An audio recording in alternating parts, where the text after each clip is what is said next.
Salut, ici Jean-François de Sentier du Bonheur et aujourd'hui je voulais te parler de quelque chose que j'ai entendu la dernière fois, que disaient des jeunes entre eux et qu'on entend régulièrement, on n'aura pas de retraite. Alors il faut revenir quand même sur ce qui se dit parce que je sais que l'époque n'est pas toujours amusante, hein. C'est vrai qu'on a traversé une guerre qui aurait pu dériver peut-être vers une guerre mondiale il y a quelques mois.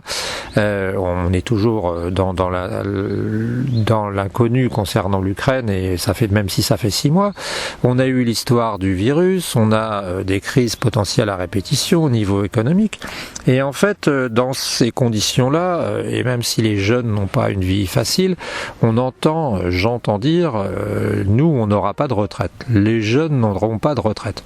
Alors je voulais m'insurger contre ça parce que c'est pas si simple, hein, c'est pas si simple et il me semble qu'il y a certaines choses qu'il faut rappeler impérativement avant d'aller plus loin.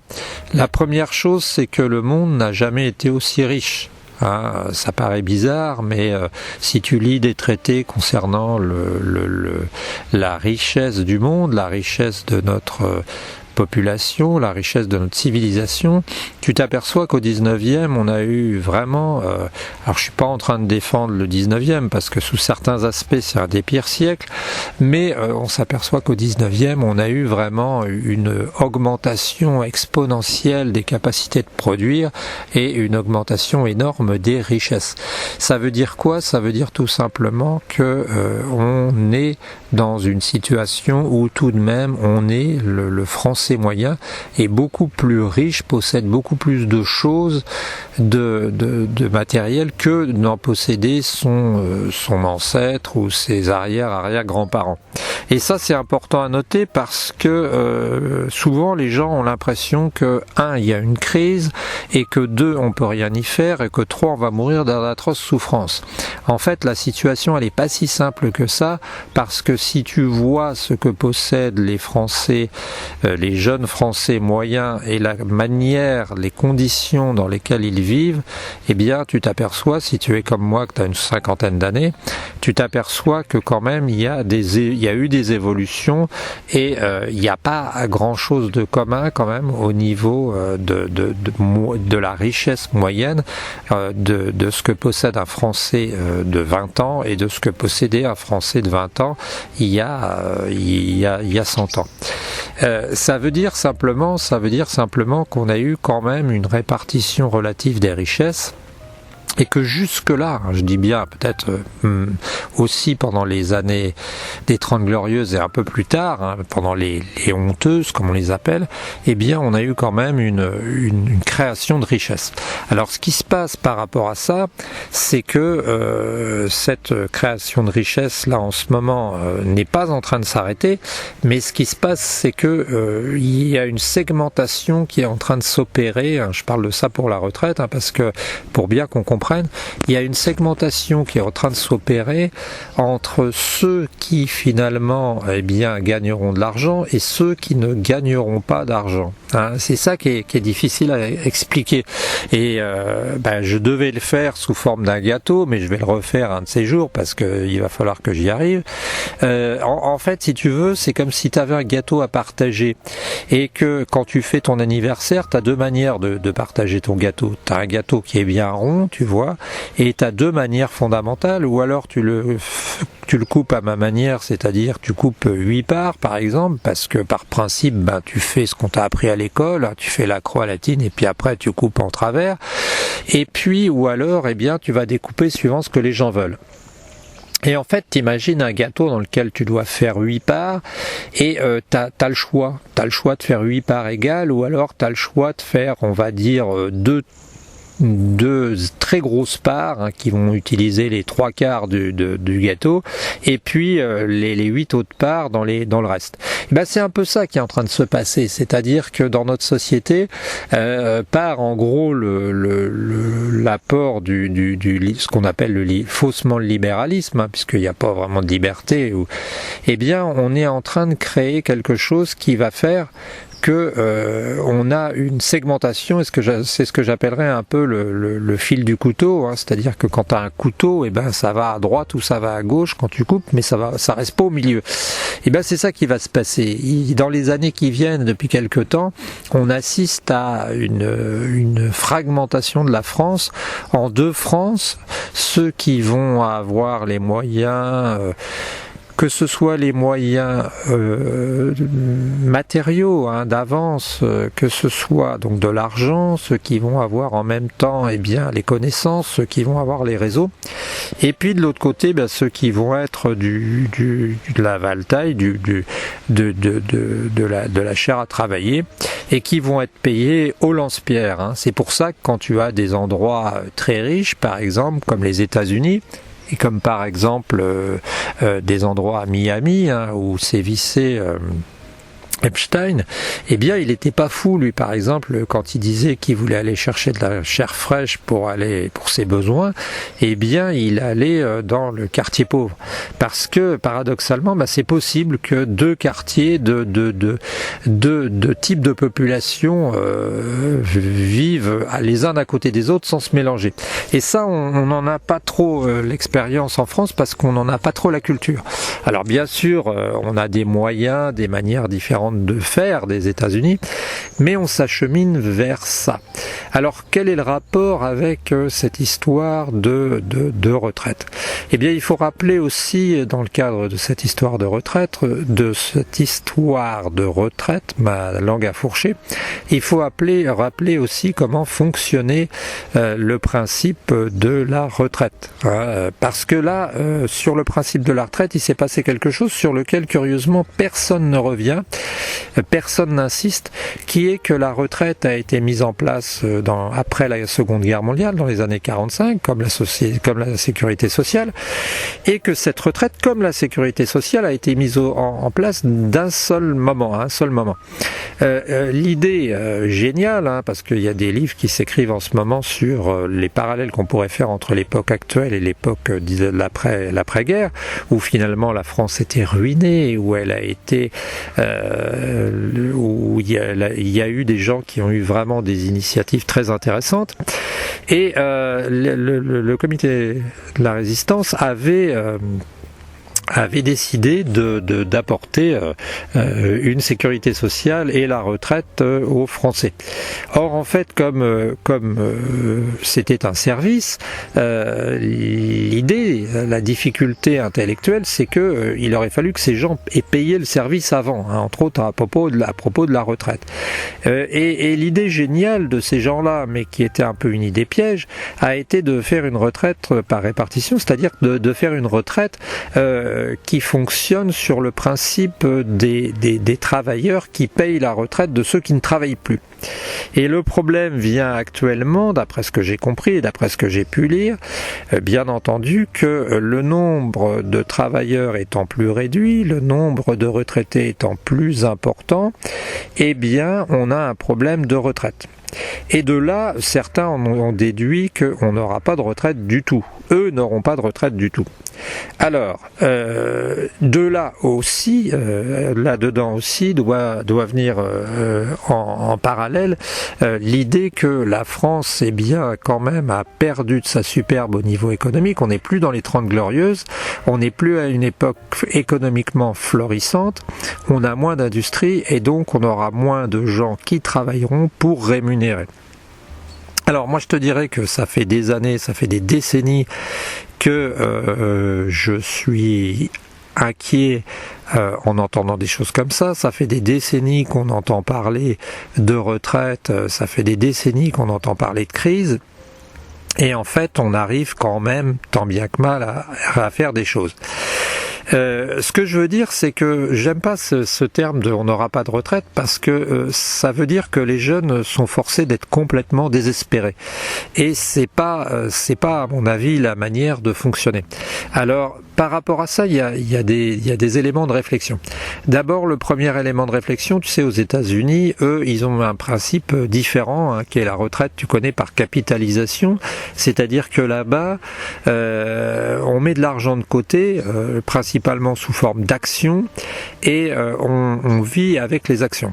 Alors ça pose des problèmes parce que ça veut dire tout simplement que les gens qui sont là-bas, aux États-Unis, eh bien, vivent avec dans l'idée que les actions vont leur payer leur retraite.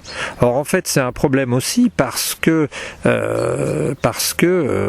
une action, c'est rien d'autre qu'une valeur sur une société, et on arrive à avoir un État qui va soutenir les actions de manière artificielle, et ça va pas être forcément plus vertueux. Alors, qu'est-ce qu'on peut faire et dans quel cas est-ce qu'on peut se dire que ça pourrait aller mieux ? La chose qu'il faut se dire, c'est qu'il n'y a pas, selon moi, 36 solutions. C'est que, ou alors on paye des cotisations de retraite, et dans ce cas-là, logiquement, on devrait en attendre quelque chose. Ou alors, si on n'en a pas, si on recueille rien, ça vaut pas le coup. Et dans ce cas-là, il faut demander une loi différente. Ou alors, on se fait soi-même sa retraite. C'est-à-dire que, de toute façon, quand on y réfléchit, à une époque, les gens comme moi ont payé des cotisations retraite, et ces cotisations retraite, servaient à financer les anciens, les autres. Et donc, si ça ne fonctionne pas comme ça, on se fait soi-même sa retraite. Et si on se fait soi-même sa retraite, ça consiste à dire que, on essaie de se débrouiller pour faire que on possède des choses, que on ait un patrimoine qui va nous permettre de nous rémunérer plus tard. Alors après, c'est vrai que c'est compliqué, c'est vrai que c'est pas évident parce que dans ce cadre-là, on parle, on dit voilà, il faut avoir des actions, il faut avoir des appartements, il faut avoir je ne sais pas quoi, et c'est une responsabilité personnelle, mais je pense que c'est aussi bien de se prendre en charge, parce que on vit dans un État qui malheureusement, ou sous certains aspects, qui dans un sens c'est très positif, est un État intéressant parce qu'il protège les gens, parce que c'est un État qui vise à quand même être social, mais dans un autre sens, le problème qu'il y a, c'est que cet État-là, c'est aussi un État qui nous met dans une situation de dépendance. Et je pense que c'est très important selon moi, de bien se rendre compte que on doit prendre conscience nous-mêmes qu'on est responsable de nous-mêmes et que, un peu à l'américaine, il faut aussi prendre nos responsabilités. Et je pense que c'est un problème parce que bien souvent les gens se laissent avoir, se laissent faire et se retrouvent finalement comme des petits enfants. Et ce qui me plaît par exemple chez quelqu'un comme Antoine BM par exemple, c'est que c'est quelqu'un qui lui prend des responsabilités, je l'appelle un peu le papa du web, c'est quelqu'un qui te dit finalement, secoue-toi un peu, si tu as des emmerdements, si tu es malheureux, dis-toi que tu es responsable et que c'est pas les autres qui sont responsables. Et je pense qu'il faudrait diffuser ce message-là. Alors je sais, quand on dit ça, il faut se méfier aussi parce que ça peut être pour les tenants de l'ultralibéralisme le moyen de justifier la merde dans laquelle certains se trouvent. Mais il faut reconnaître que je pense qu'il est venu le temps de se responsabiliser. Et puis de se dire finalement que il faut arrêter d'être comme des victimes et il faut réfléchir. Plutôt bien entendu que dire je vais jamais avoir de retraite, je vais pas faire ça. Mais il faudrait faire le point. Il faudrait par exemple s'intéresser de savoir en moyenne combien les gens qui sont finalement en retraite ont besoin de passer de temps dans un EHPAD. S'il n'y a pas des solutions qui permettent de passer plus de temps chez soi, et puis aussi s'il n'y a pas aussi des moyens d'arriver à faire des placements vertueux, voire même des placements collectifs. Et tout ça, ça demande des réflexions. Alors j'irai pas te sortir la phrase qui dit que de toute façon, selon un proverbe chinois, enfin l'étymologie chinoise, le mot crise correspond aussi à opportunité, mais je pense que la vie est par essence quelque chose qui fonctionne de manière linéaire et qui le temps passe et les conditions de ce temps changent. Hein. C'est-à-dire que toi, tu n'existerais pas si tu n'avais pas été mis au monde et s'il n'y avait pas eu de changement, si tout avait été involutif, si on était dans de l'azote liquide, bien sûr le monde serait le même, mais il serait involutif.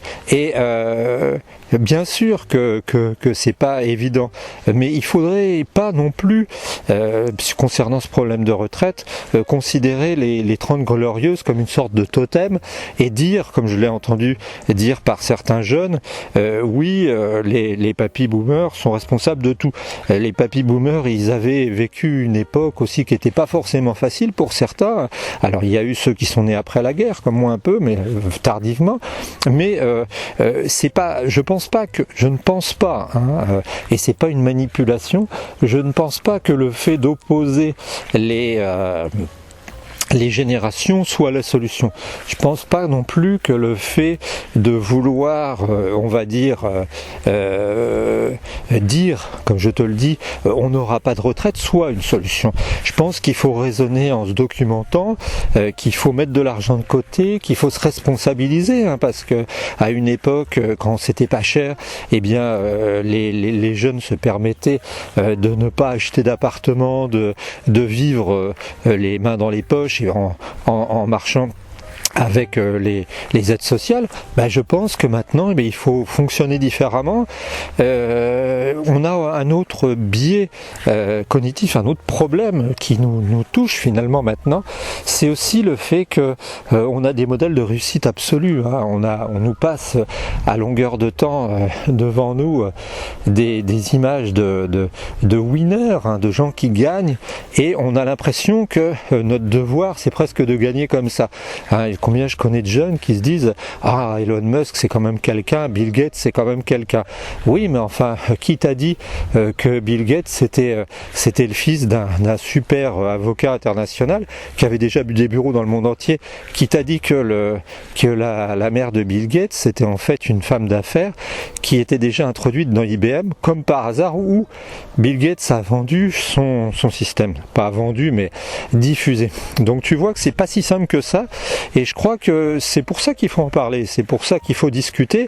Alors face à ça, tu tombes sur des margoulins qui sont des gens qui vont vouloir te vendre des méthodes pour te faire tes 10 appartements en 5 ans, en autofinancement. Tu vas tomber sur des mecs qui vont te dire que si tu trades sur les actions, tu vas devenir le roi du pétrole, hein. Faut pas non plus tomber dans les miroirs à Alouette, mais il faut aussi être conscient que je crois qu'il faut se prendre en charge, et puis se plaindre c'est pas forcément la solution. Se plaindre, c'est pas forcément la solution. Je pense qu'il faut réagir, hein. Il y a des clubs comme ça, il y a moyen de rencontrer des gens qui eux ont la même démarche que toi, et puis surtout ce qui est bien c'est que si on est jeune, par définition on peut faire les choses, hein. On n'est pas à un âge où finalement on va être une victime. Si on a 20 ans, 21 ans, jusqu'à 25 ans, on peut faire les choses, hein. Bien sûr on n'est pas tous chirurgiens, on n'est pas tous des types qui gagnent 20 000 balles par mois, mais même à notre niveau, si on est sérieux, si on s'arrange peut-être pour avoir un petit jardin, si on s'arrange pour faire des choses en commun, fédérer nos efforts, fédérer nos moyens, on peut faire quelque chose. Voilà, c'était un message d'espoir à côté de la mare des canards. On se retrouve très bientôt sur la chaîne. N'hésite pas à t'abonner, hein, n'hésite pas aussi à commenter parce que ça peut toujours servir à tout le monde. Allez, au revoir.